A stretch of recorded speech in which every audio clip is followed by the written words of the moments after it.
Imagine you have a population of people who basically cooperate reciprocally. So, you know, I do you a favor, you do me one, and maybe we figure out how to advance each other across time. That's a good game, right? Fair trade plus advancement. That's a good definition for a good marriage. Okay, but now you have a community of people like that together. Okay, now it opens up an ecological niche, and the niche is psychopathy. And the psychopath comes in and pretends that he's a productive, generous reciprocator, but he's not. He's just an instrumental manipulator. But he can get away with it because there's enough wealth generated by the cooperators, you know, the honest cooperators, so that there's a space for someone to exploit the system. And that stabilizes at 4% of the population.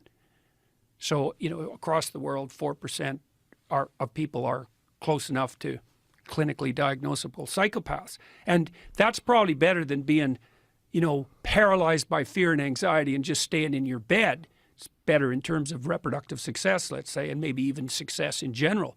But it's not a good game because in the real world, most psychopaths get found out pretty quickly. So, you know, you can screw somebody once and maybe twice, but then they figure it out and then word gets around. And so in the real world, two things happen. Psychopaths have to be itinerant so they can find new people to exploit. And the other thing that happens is generally non-psychopathic males who are fairly aggressive keep the psychopaths under control. And so part of the reason that women like men who have some capacity for aggression but who are still productive and reciprocal is that men who are productive and reciprocal who have some capacity for aggression can keep the real monsters at bay. So it's hard on women, because they have to navigate that really thin line between productive generosity and the capacity for aggression. That's a really tough thing to navigate. That's basically the story of Beauty and the Beast, the Disney movie, right? Because Gaston is a narcissistic psychopath. And the Beast is someone capable of aggression, but he's not tamed into a reciprocal relationship. It's also the basis of the most fundamental female pornographic fantasy. And the Google guys figured that out, 15 years ago when they analyzed billions of sex fantasy searches by men and women. Men go for visual imagery, but women go for story. And the story is the same.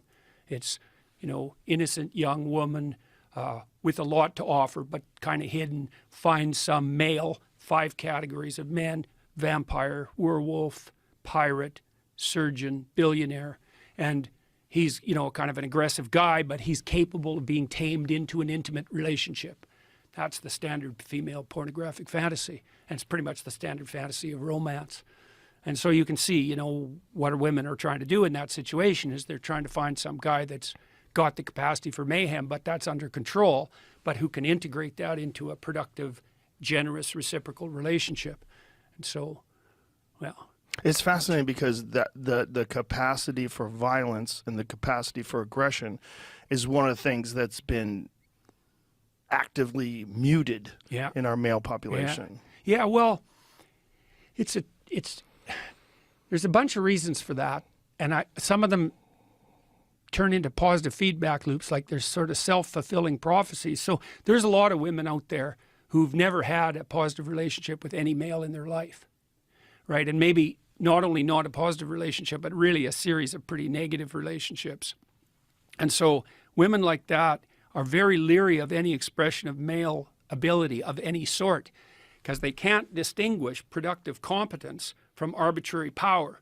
And because they're trying to defend themselves, because they've been hurt repeatedly, maybe they come from broken families and catastrophically arranged neighborhoods, one of the tactics that can be used in that situation is just to try to do everything you can to distance yourself as much as you can from any display of male ability, because it can't be distinguished from psychopathy. It can't be distinguished from the use of power. It takes a sophisticated woman to be able to make that distinction. So the other thing you see too is that young women are much more likely to be seduced by psychopaths than older women, because the psychopaths mimic competence.